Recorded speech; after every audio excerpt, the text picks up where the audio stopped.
L'anticiclone Zephyrus domina la scena sulle nostre regioni, sarà una splendida giornata di sole. Vediamo il dettaglio. Sul Veneto alta pressione sempre dominante e bel tempo soleggiato ovunque, assenza assoluta di nubi. Diamo uno sguardo alle temperature, le massime sono previste tra i 20 e i 25 gradi, minime attese tra 9 e 11 gradi circa.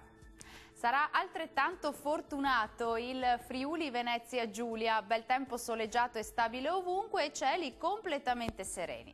Temperature massime previste tra 21 e 24 gradi, minime attese tra 10 e 11 gradi circa. Concludiamo con uno sguardo alla situazione del Trentino Alto Adige. Anche qui bel tempo prevalente, da segnalare per oggi soltanto una locale parziale nuvolosità sul nord trentino e sui confini alpini. Temperature massime tra 23 e 25 gradi, minime oscillanti tra 9 e 10 gradi circa. Il mare sarà calmo sulle coste e quasi calmo al largo, i venti saranno deboli e nord-orientali. Per oggi dal Meteo è tutto, grazie per l'attenzione e arrivederci.